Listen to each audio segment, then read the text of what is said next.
Hello అందరికీ welcome back to my channel Sunday special. ఈరోజు మా ఇంట్లో చికెన్ కర్రీ చేశాను తెలంగాణ స్టైల్లో. అస్సలు మిస్ అవ్వకుండా చూడండి, చాలా టేస్టీగా ఉంది.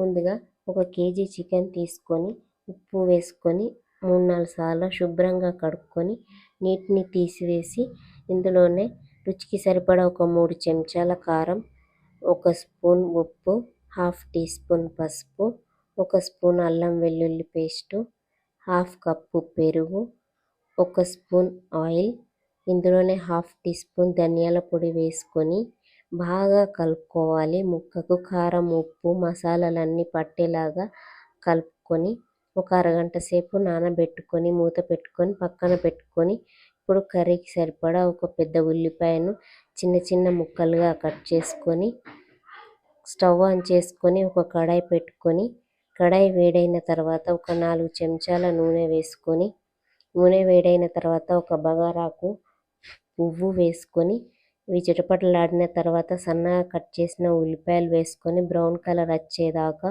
వేయించుకొని, ఇలా వేగిన తర్వాత కొద్దిగా అల్లం వెల్లుల్లి పేస్టు వేసుకొని ఇందులోనే పుదీనా వేసుకొని వేయించుకొని 1/2 టీ స్పూన్ పసుపు వేసుకొని వేయించుకున్నాను.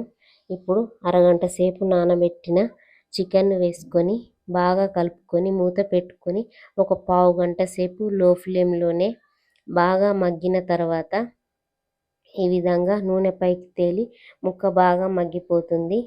ఇప్పుడు ఒకసారి కలుపుకొని ఇందులోనే 2 చెంచాల కొబ్బరి పొడి వేసుకొని 1 గ్లాస్ వాటర్ వేసుకొని మూత పెట్టుకొని ఒక పావు గంట సేపు హై ఫ్లేమ్లో ఉడికితే ఇలా నూనె పైకి తేలిపోతుంది. చికెన్ కూడా చాలా బాగా ఉడికిపోయింది.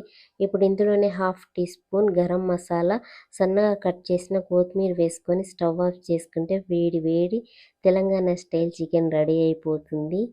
మీరు కూడా ఈ రెసిపీని ట్రై చేసి ఎలా వచ్చిందో కామెంట్ బాక్స్లో కామెంట్ చేయండి. Please like, share, subscribe my